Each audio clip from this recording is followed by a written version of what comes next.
Hello, everyone. My name is Anthony Chow, and welcome to Reading Nation Waterfall, building a library and community network to address literacy and access for Native American children and families. I want to introduce first and foremost our steering committee and tribal partners. So we'll start with the Crow Tribe.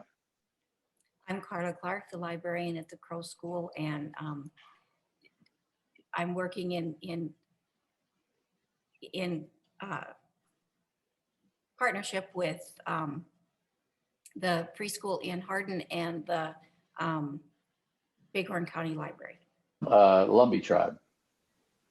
Hi, I'm Kim Sellers. I'm a member of the Lumbee Tribe. I'm an associate professor at UNC Pembroke, and I'm also the lead for the Lumbee Tribe in this partnership. Thank you, Kim. We'll circle back to Adam. Hey, I'm Adam Lambert. I'm the librarian at Eastern Band of Cherokee Indians, and I'll be the point of contact on this program. Thank you, Adam. Joe in Northern Cheyenne. Joe Roth and Lame Deer Elementary School librarian. Thank you, and Joe. I guess I'm working with the Head Start also. Great, thank you. And then we have Cynthia and Ada with Santo Domingo Pablo. This is Ada Sanchez. I'm a librarian and also part-time Keres language teacher with Santo Domingo Elementary School from Santo Domingo. Thank you, Ada. Cynthia? Good afternoon, everybody. My name is Cynthia Aguilar, and I'm the tribal librarian for the Santo Domingo Pueblo. Great, thank you, Cynthia. And our home reading consultant, Dr. Leslie Farmer. Yes, I'm Dr. Leslie Farmer, and I teach teacher librarians at California State University, Long Beach. Thank you. Thank you, Leslie. And then our research assistants, Melissa and Anna. Hi, my name is Melissa Casey, and I work on the web and social media side of the Reading Nation Waterfall project. I am a graduate student at UNCG in the MLIS program.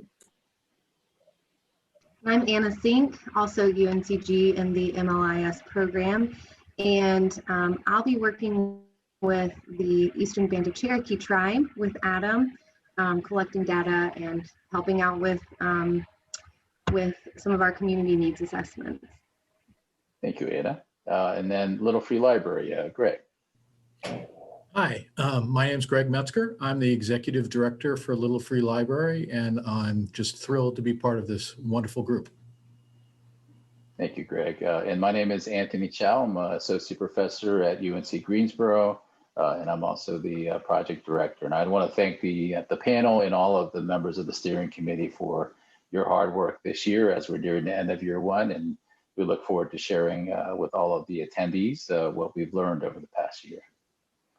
So what I'd like to do first is just talk a little bit about the project before we get into the panel discussion. So we have one goal with Reading Nation Waterfall, and that is to increase access to literary resources and libraries for Native American children and families. So all of this work and funding is focused on attaining this one goal.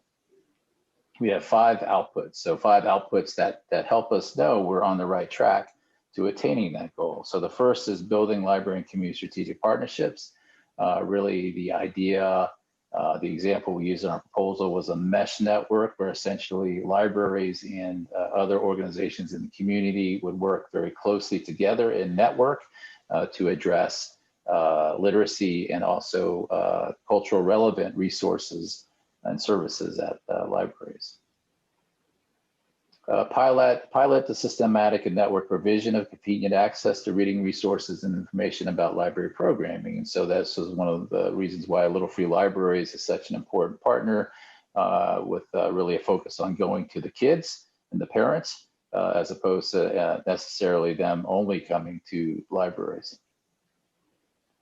Increase children and parent-children reading time using research-driven best practices. And so as you heard, and you will hear from Dr. Farmer, we are continuously looking at developing strategies. We haven't quite got there yet in terms of providing programming and resources, but we look forward to continuing to increase that activity at home.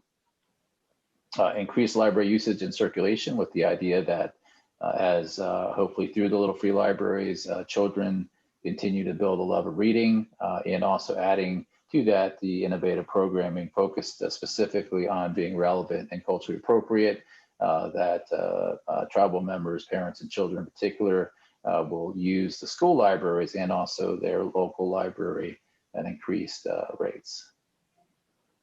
And finally, to develop a model for replication and dissemination. Obviously, that will be in year 3, but we look forward to continuing to learn from what we're doing now and being able to share this to others so that you can replicate and disseminate this.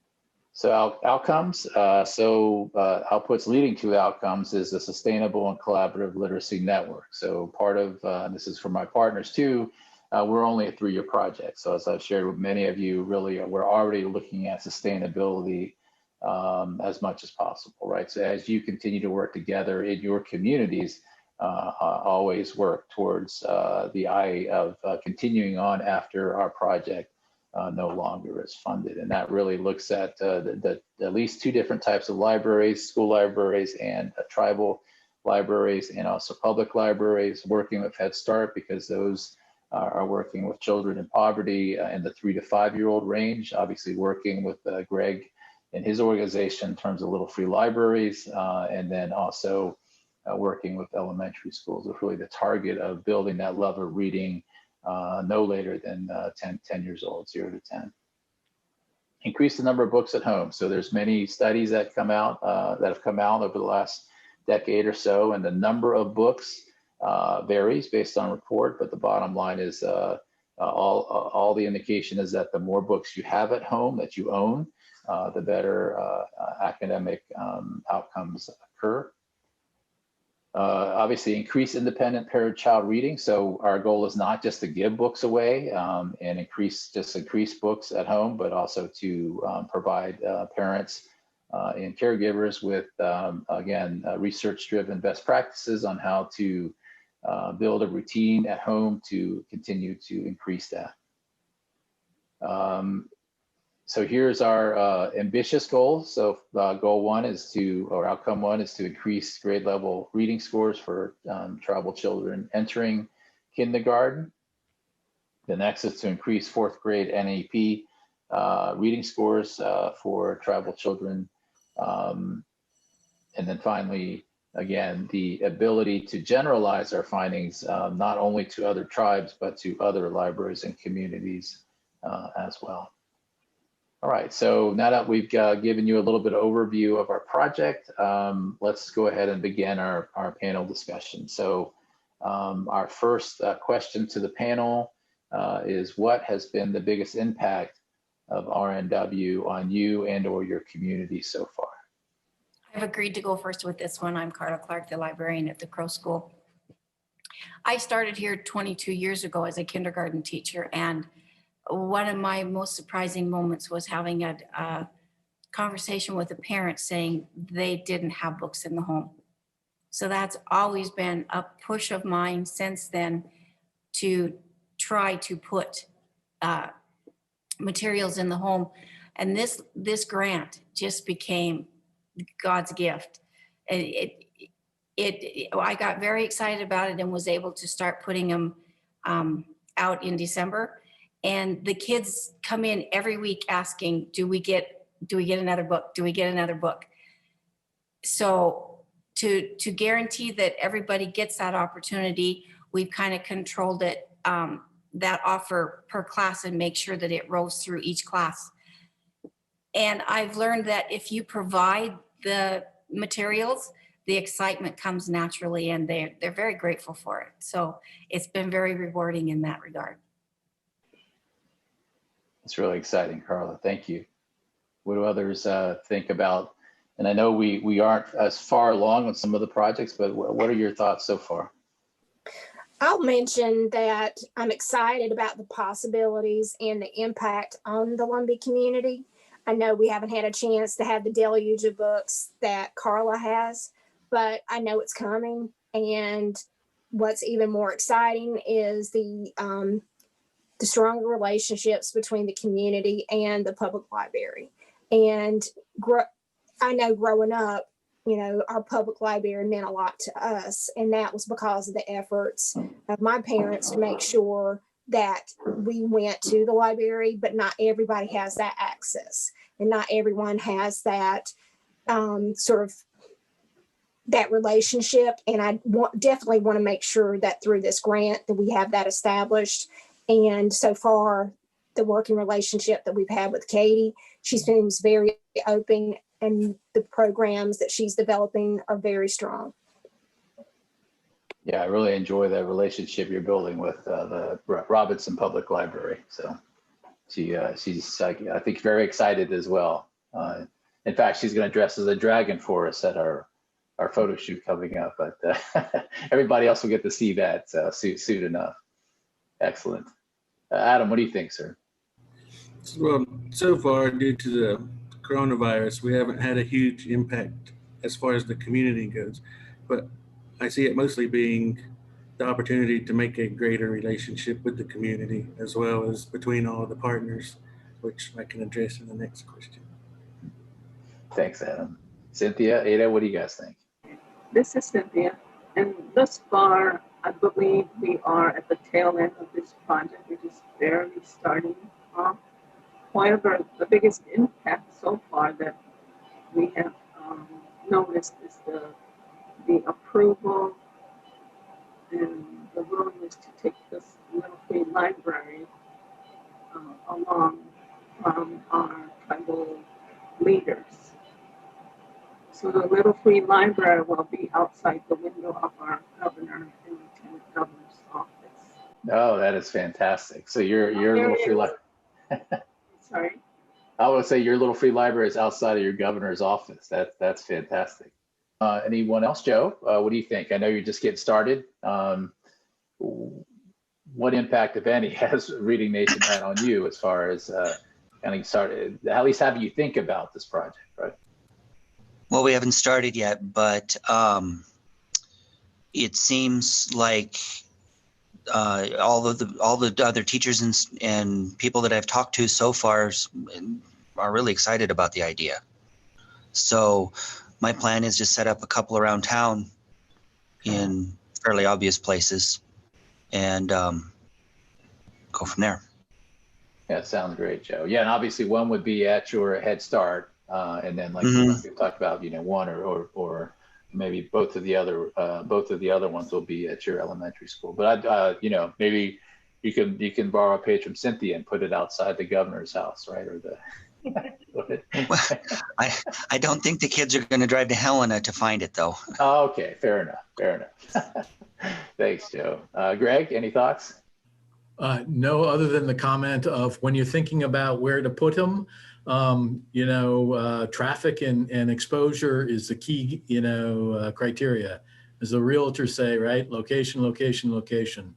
That will make things much more successful in terms of usage and access and the like. So I highly recommend that thought process. Yeah, thank you, Greg. And actually, going back to Carla, what are your thoughts about the convenience for the kids? Do you think that is having an impact on their ability to grab a book? Oh, yes. The ability to pick their own, they just get free reign, and there's absolutely nothing attached to it. They don't have to earn it in any way. It's just that class's turn, and they love it. Leslie, any thoughts? I'd say on my end, it's getting to meet, you know, this really dedicated team and to learn more about Reading Nation Waterfall in general. And I certainly have been, you know, digging into what would be, you know, possible effective strategies. And my knowledge about relevant resources has certainly grown. So for me, I've just learned a lot.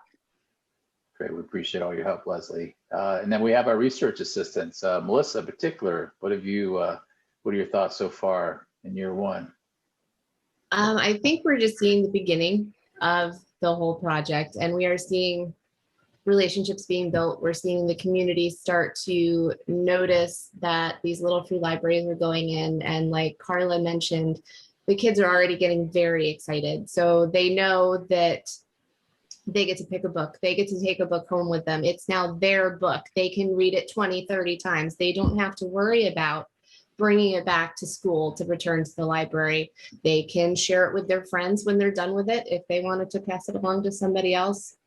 So really the biggest impact, I think, is the excitement over the kids being able to maintain ownership of this book. It's their book. It's not somebody else's book. And it's very exciting.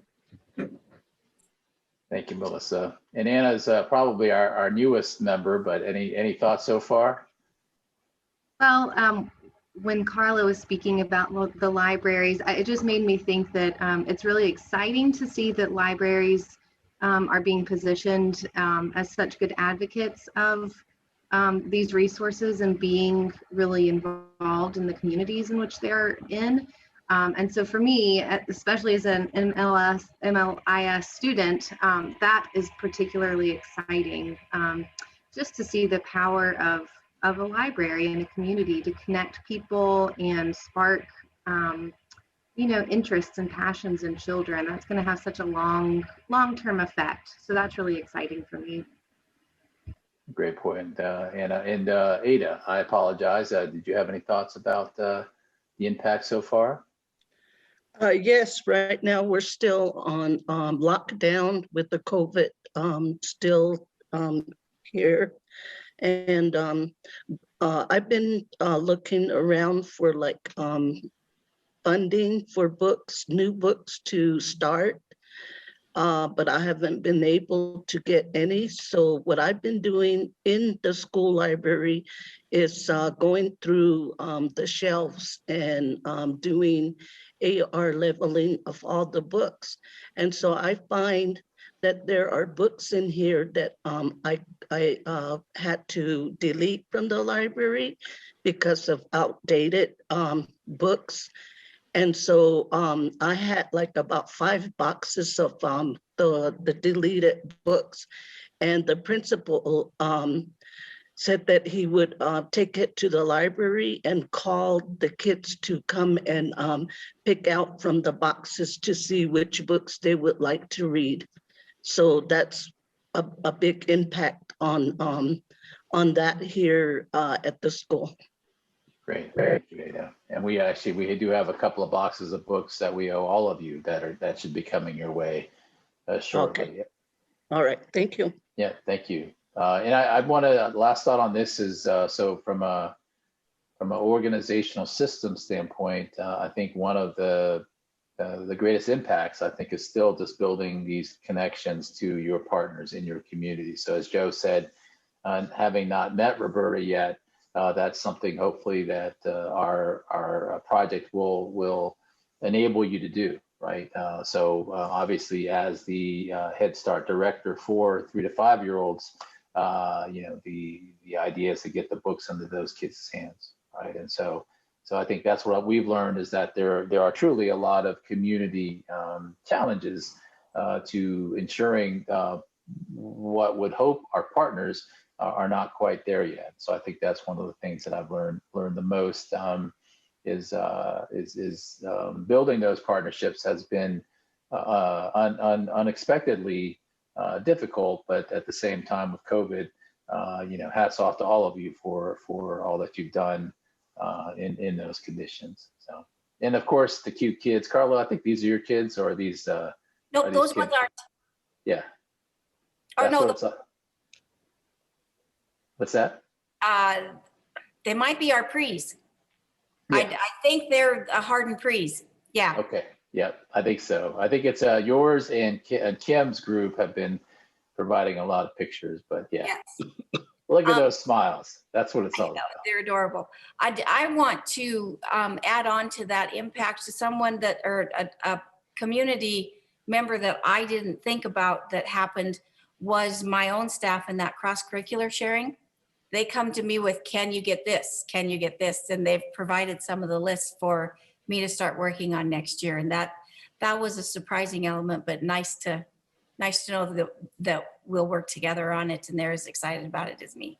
Let's move on to the second question. So has RNW brought you closer to partners in your community? So I know we touched on that in the first one, but let's just talk about your partners. And again, there's no right answer, but what are your thoughts on the partners in your community?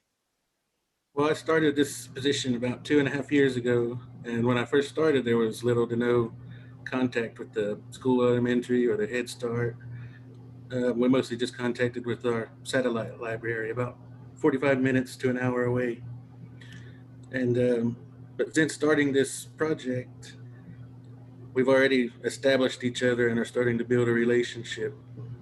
And instead of, I guess, working as separate small machines towards the same goal, we're able to start to begin to come closer as cogs of one larger machine. And with the pandemic in the past year, if that relationship would have already been previously established, that would have helped tremendously. So it's a good thing to have for in the future. And we plan on putting the little free libraries. We won't have one outside of our library, but we'll put one at the elementary school, one at the Head Start, and the other at our satellite location in Snowbird. And hoping with that we'll funnel them towards our library. And if those are doing pretty well, we're thinking about adding an additional one at the Indian Hospital. Oh yeah, that's a great idea. Yeah, thank you, Adam. Wonderful. Joe, I'm going to turn to you. I know that when we first met, we talked about how you were just getting started in your role as school librarian. Do you see community partners as something that can help you in your role as school librarian? I can see a building that way. At the moment, I just know names. So, I mean, we haven't even had time to actually meet. I think her name is Rachel, in person.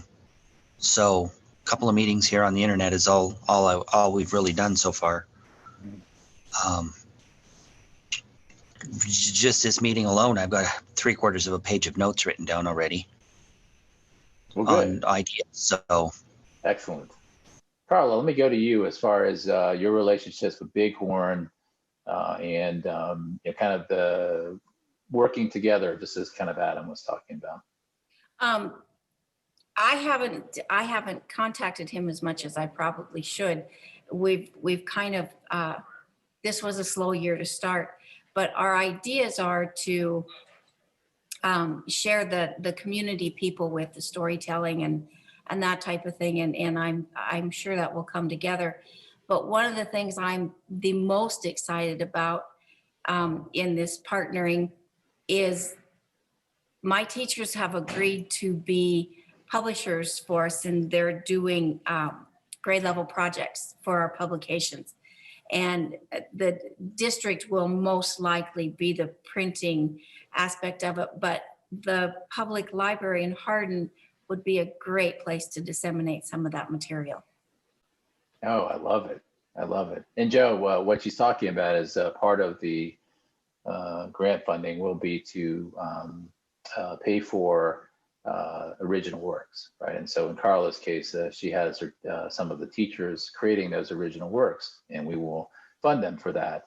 And again, that way it is driven straight to the community. So yeah, great. That's great, Carla. And I think that we are working with Bighorn as well. And I think just, again, dealing with kind of the COVID and also communication and Zoom and telephone, it's been a little bit difficult, but I think we're making headway. And also keep in mind, Carl, and this is for all of you too, when you partner with your big public library, you are opening the door to more resources, right? So I think that's also part of the partnership, working together and also getting to know, or having the public libraries get to know the tribe and what's important to the tribe, and ensuring that that some of their services and programming and resources are more tribal centric. So,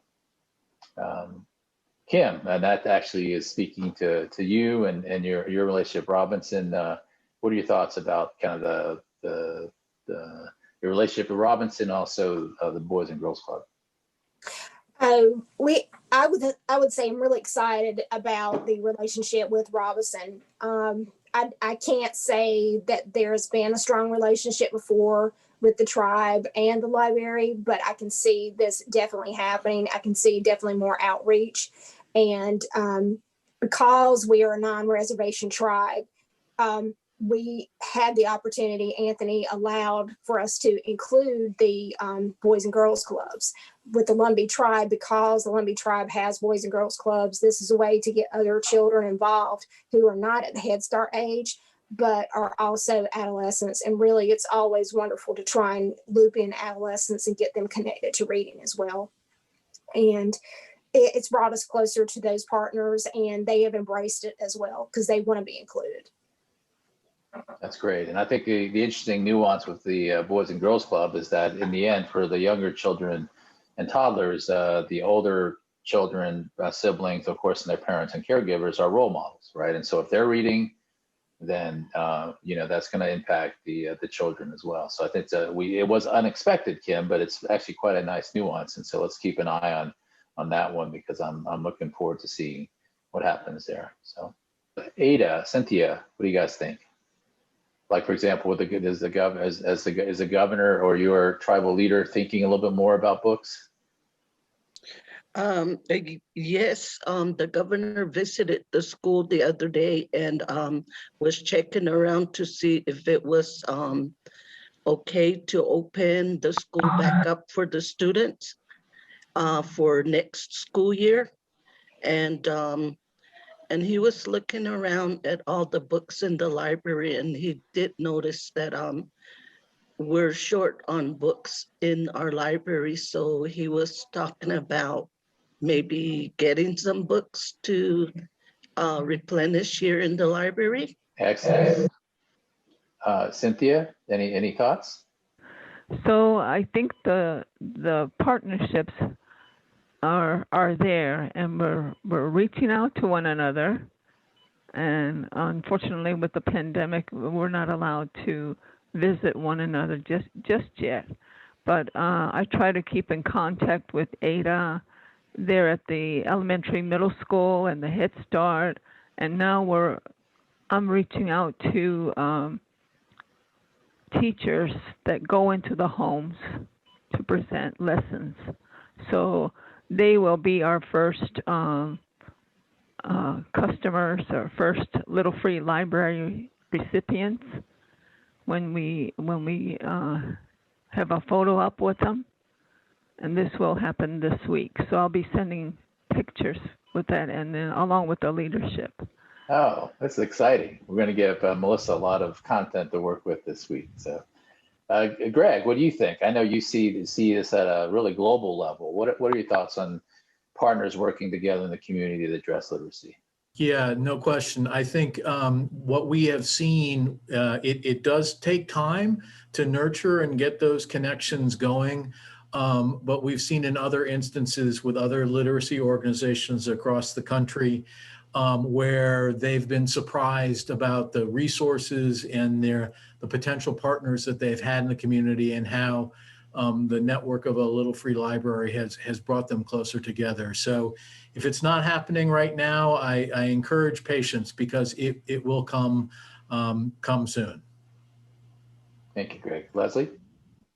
I would agree with that. I think partnerships does take a lot of time and effort. And I think that if you have common goals and common values, that really helps. And you can really clarify, what each person's role is. That really helps because we each bring a unique gift. And I think that, building on each person's gifts is really important. I would say that, again, in terms of, more of the consulting side, I've been building a nice relationship with Renee Golich at the Smithsonian in terms of, discussing reading promotion, and that's been very exciting. And I've also been able to share our work with my state school library association and making people a little more aware of reading interests of Indigenous folks. So I think that that's valuable for all of us. Thank you, Leslie. Melissa, any thoughts? Well, I think just over the first year of this project, I've seen that it is a great deal of effort to get the partnerships built. But once those partnerships are built, they will stay strong. If you put enough groundwork in as you're starting to build them, and I think especially around the little free libraries in the communities, it is something that everybody will have in common. Like we like to say, Dr. Chow, we're all looking out for the children's reading interests, and we want to make sure that they have access to these books. And we want to make sure that the community partnerships stay in touch with each other, and this continues well past the project. Thank you, Melissa. Anna, any initial thoughts?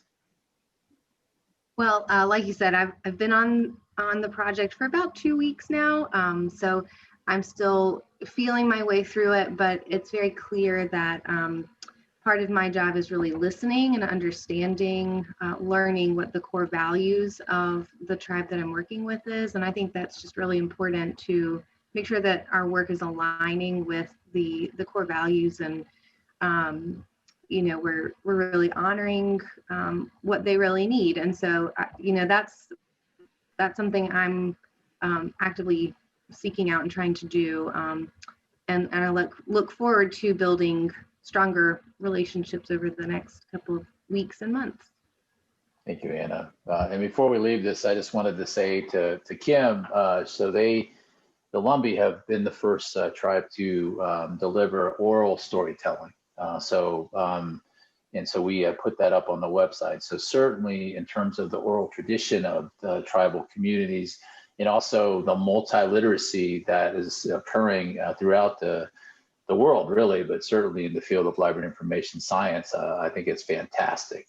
So multiliteracy, oral histories leading to reading literacy is just phenomenal. So Kim, hats off again for the innovation that you guys are doing, and certainly for all tribal partners, if there's an opportunity in particular.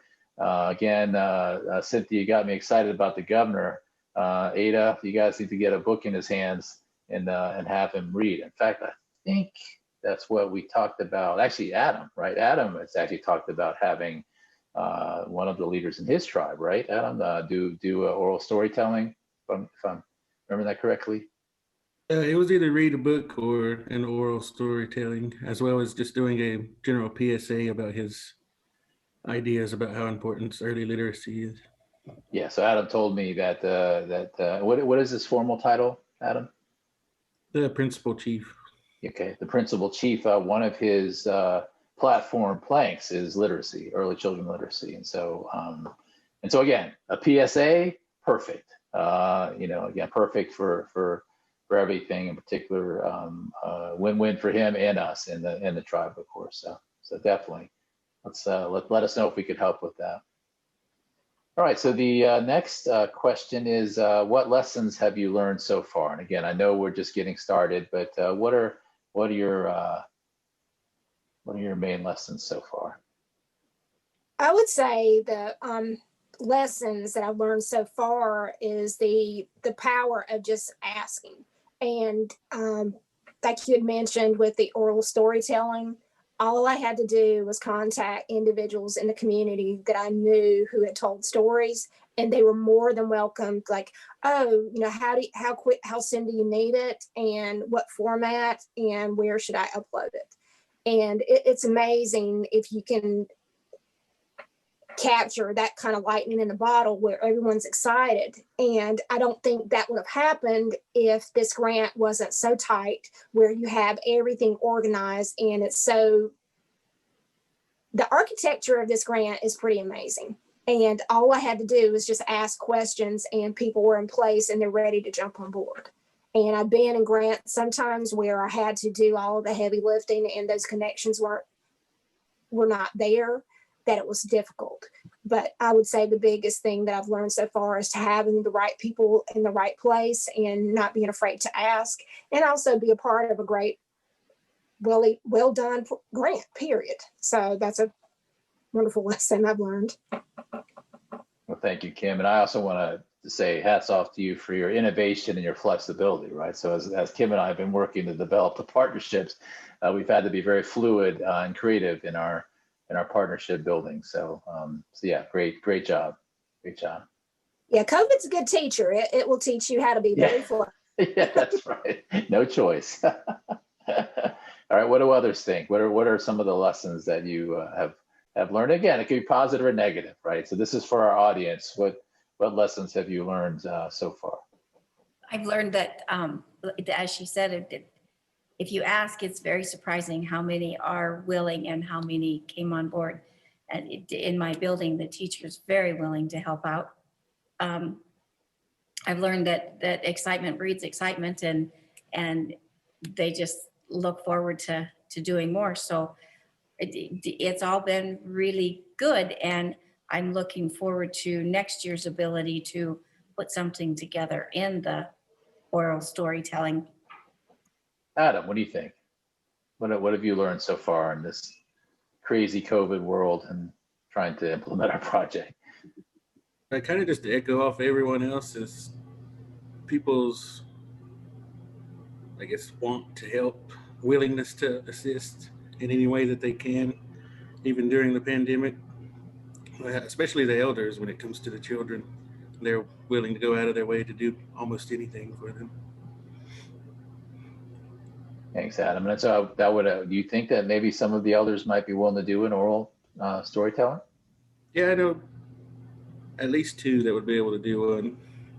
One does it quite often and even has some YouTube things that we can probably go ahead and use if she approves, which I'm sure she will. She's also going to be on our steering advisory committee. Oh, wonderful. That's her position as a storyteller. Wonderful. That's great. Greg, what have you learned so far? I know we've had a few bumps and bruises, but you guys have been fantastic. Well, thank you. Yeah, some just sort of basic challenges around delivery and connections and whatnot. Though I would have to say this project isn't all that unique to others that we've had similar problems with addresses and all that. No, for me personally, I think what's great is just getting greater awareness and understanding of the diverse audiences of just that's here, and how Little Free Library might be able to help out in terms of their needs and a potential solution. So that's been a great lesson learned. Thank you, Greg. Cynthia, Ada, what do y'all think? Thank you. Lesson learned number one is to keep up with Dr. Chow. Guilty as charged. Which is very, very inspiring because, okay, he's on the move. I got to do something now, like this week. Got to get it done. And so far we have one person that has accepted to be on the advisory committee, and she has 4 children, all in that age range. So I'm cool with that. And Greg, I wanted to say that, we want to sustain this Little Free Library for a long time, and also spread it out to a consortium that I belong to with 19 tribal libraries in New Mexico. So you'll be hearing more about that because I've talked about it many a times at our monthly meetings, and they are all interested. Again, 19 tribal libraries throughout New Mexico are interested in the Little Free Libraries. That's wonderful. That's wonderful, Cynthia. And I would encourage you to actually work through Reading Nation if we can. And the reason why is because the more together we are, the more we can request additional funding. So I would encourage you, if it's a good fit for you, to consider us talking about bringing them into Reading Nation.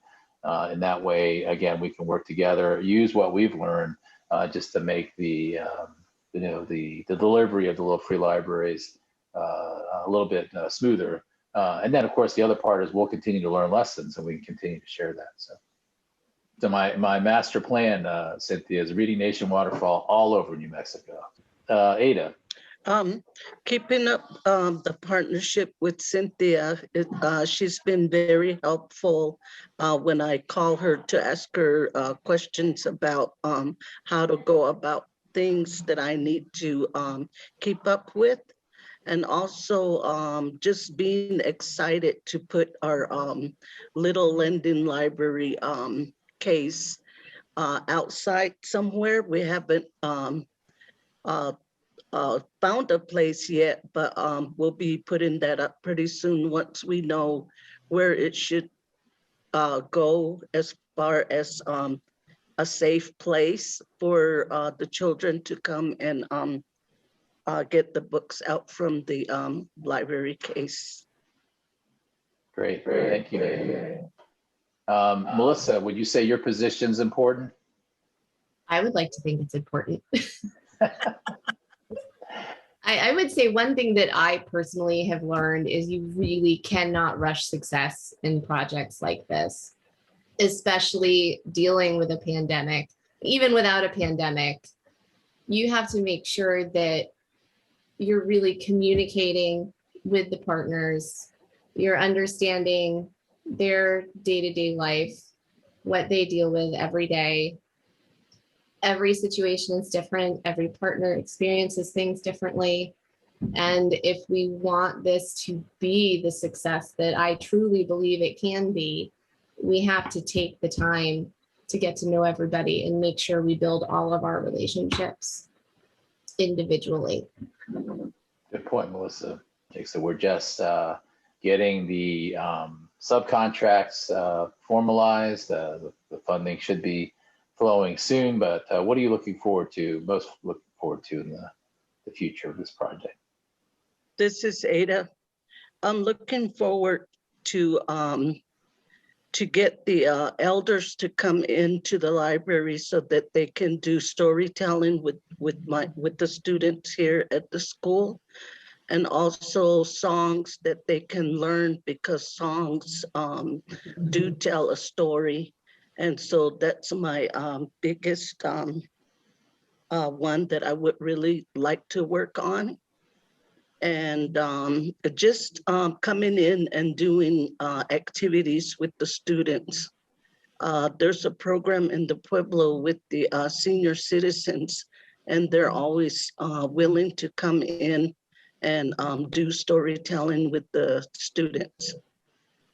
Ada, I think that's like a best practice that I think could be replicated across the partnerships, right? The idea of seniors, I think as Adam said, giving their time to support the young children is a perfect fit, and really kind of what we call lifelong learning, and really, I think that's really a beautiful idea, Ada. And so definitely, let's try to get that on video as much as possible as well. I just think that's something that if they're willing and are willing to work with us or you to record it, I think that's something that we want to digitally record and archive, so that it always can be there on your website. So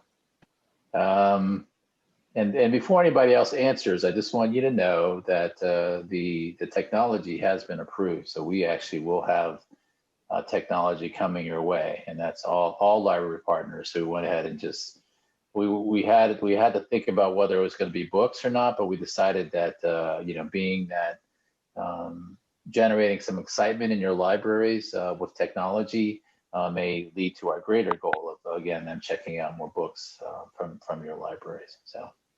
But what are other people's? So with that little nugget, what are other people's thoughts about the future of our project? Okay, so I'm looking forward to forming more partnerships. The first batch of new books that were donated, we received 3 boxes from a private insurance company, and so I'm reaching out to other companies that will help us out. And I'm a book rescuer, so I have a storage full of new books that we will be putting out. However, the partnerships are also important to our replenishing the Little Free Library. So I'm looking forward to that. That's a great idea, Cynthia. And Greg, I'm sure there's precedence for this, but basically sponsoring the Little Free Library box, right? Do you have any instances where you have corporate sponsorship? Yeah, as a matter of fact, Anthony, there are a number of organizations, both libraries as well as other literacy organizations, that go down that path exactly that way. Getting a local retailer or service provider to support a specific box, and sometimes all it takes is frankly a little logo put on a window or a post, and that's all they would want. And then provide ongoing support. So it's definitely a great strategy to get community engagement. Leslie, you were going to say? I was going to say that what I'm looking forward to the most is having all of these tribal children love to read, and that they're reading a lot, and that there's great collections for them to choose from, and that they have community-wide support that's sustainable with strong partners that are, supporting and modeling, reading. Great. Adam, any thoughts? I guess mostly I'm looking forward to the ultimate outcome, to see if we can increase the reading scores for incoming kindergartners, as well as circulation numbers within the library, because it's been pretty slow in the library since the COVID-19. And so it might take a little help to get us back up to where we were previous. Well, we look forward to being able to do that. Carla, any? I'm looking forward to more excited little faces, but I'm very anxious about an idea that I want to work with next year in trying to get elders together for with the Crow Nation. They have 6 different clans, and getting clan members to tell the clan stories of how they were created as a group feed, and get together that way and get it all filmed out is, I think, the project I'm looking forward to the most in the future. Yeah, that sounds wonderful. Wonderful. All right, for the sake of time, we'll move on to the final question. So any final thoughts or recommendations to our attendees who might be interested in replicating our project? So this is Leslie, especially because I've been, working with these different groups, and also have worked with other literacy groups. I think it's really obvious that the more that it's community-based, so that there is that sense of ownership, and the more that we can identify, again, what are existing resources, both in terms of people, as well as, materials and services that are available, and then being able then to, really, assess what are the needs and what's available in order to meet those needs. I think for this kinds of project, obviously, you're hearing already the need for resources that are well curated, and that are, developmentally appropriate and culturally, sensitive. I think that we need to be sure that you document what you do in lots of different ways, and that you have, a repository, a central way to be able then to keep all that information. And as you're seeing today as well, make sure that people have opportunities to, share their experiences, to, support each other. Getting the word out is really important. Having a really impactful, a compelling website. In this group, there've been some great social media announcements. I think that's been really helpful. And again, being mindful of the pacing that's appropriate, for the groups to all be able to, reach their goals and feel good. And in terms, again, we've really talked about, early, literacy. So a real focus on families and supporting them in ways that are appropriate for them, that are organic. So, just spending, time every day reading, talking with your children, singing, with your children, doing literacy, reading kind of play, having opportunities for children to kind of work with words and to generate stories.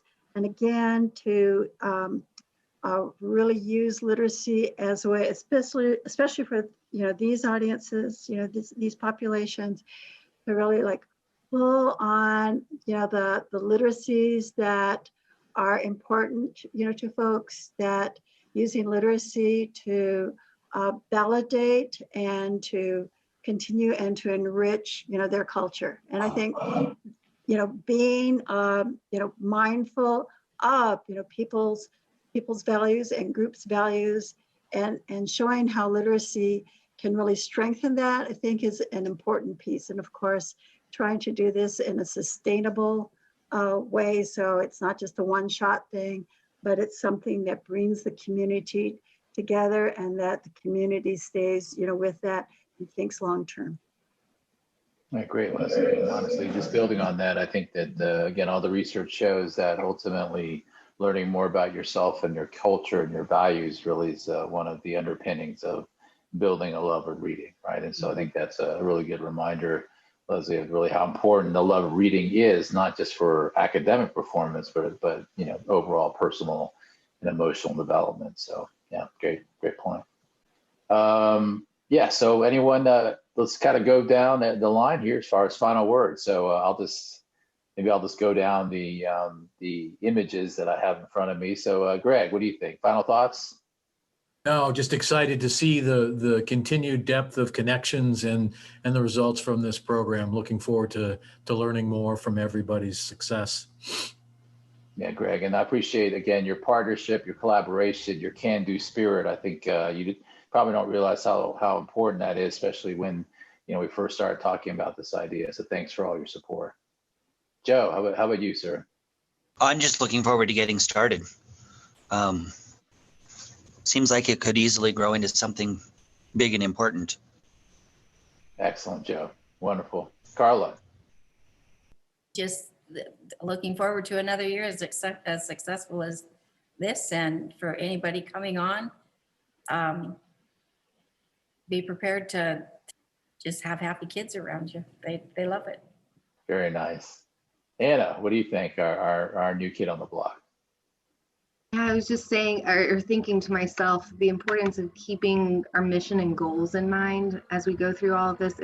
It's easy to get bogged down in some of the details when you start really digging into all the steps and the things that we need to do. But I know Dr. Chow has been really good about saying, just remember, this is about, getting books into kids' hands and in their homes, and keeping that in the forefront, I think is really motivating for us who are trying to implement the project, and a good model for what communities need to do as well.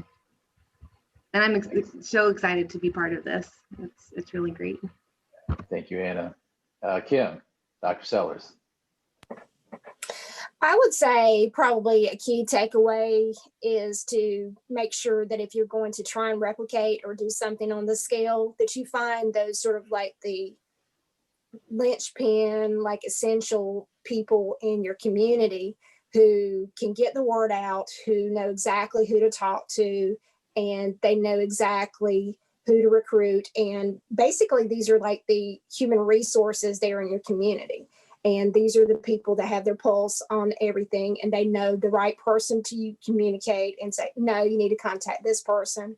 So it's essential to have those. And thankfully, I knew a couple of people who were able to recommend, and also don't be afraid to ask questions.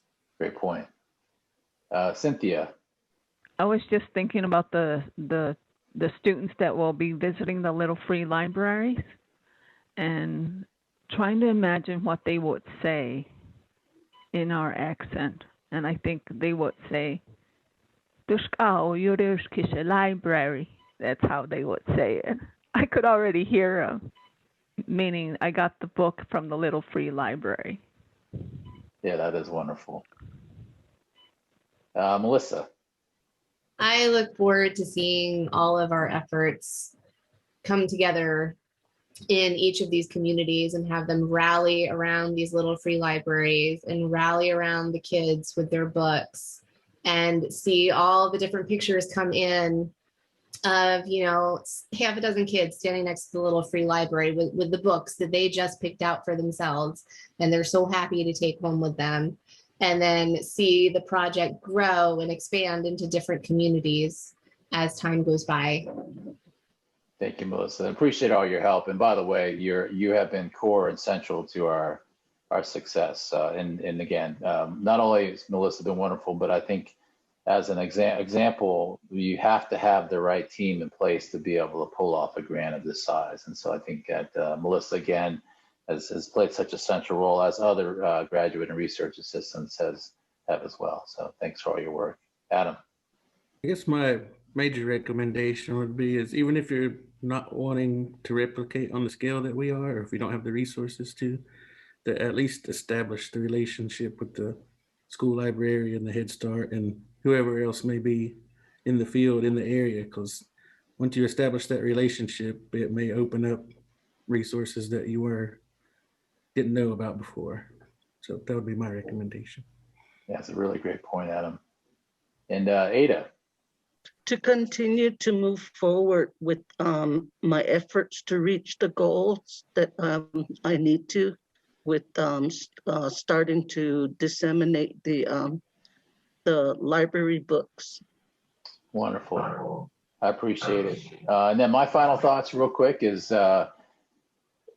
I think one of the double-edged swords of having a large grant is the amount of grant work that has to be done on the administrative contractual standpoint. So those of you thinking of replicating a project like this, just be sure to partner with organizations that have a pretty robust contracting grants team. So the bottom line is we have a whole team working on that alone, and that has been extremely helpful. And then the other is, I think I want to echo on what everybody said, but in particular what Adam said in terms of the partnership. So even if you can't join us, become a partner with Reading Nation Waterfall, you certainly can emulate those partnerships between school library, Head Start, public, and tribal library. I think that ultimately that is a winning model in terms of working together to address early children's literacy. And I do believe that libraries play a core role here because libraries already exist. It's not anything new. They already exist. They're already staffed. And I think partnering with Greg's Little Free Libraries and really pushing the envelope where we're getting books into the hands of children as convenient as possible, including free, which then removes such a major barrier. That has really been something that we've just got to kick down. It's not going to happen without us working together to just kick it down, because the bottom line is obviously socioeconomic status is much more complicated than we can address in this grant, but what we can do is at least equalize access to high quality books, right? And so I want to thank all of the partners here for all of your work. I am looking forward to, especially with the money flowing, and my apologies to all of you if I've ever been overbearing. One of the reasons why is, as chair of the Faculty Senate, as COVID hit, there was a lot of anxiety. And so one of the things that many of us agreed to do in leadership is fight. That despite the unprecedented nature of COVID-19, that we were going to fight. We were going to fight to make sure that we did the best we could to continue to pursue our goals. And so I appreciate everybody's partnership and collaboration and the work that you've done. And yes, we are building something special here, and the money hasn't even started flowing yet. So I can't wait for the end of year one and year two to begin. So anyway, that is concludes our presentation. I want to thank again all of the panelists, thank all those of you that are watching this presentation. Please visit us at our website, myreadingnation.com, and feel free to reach out to myself, Anthony Chow, at aschchow@uncg.edu.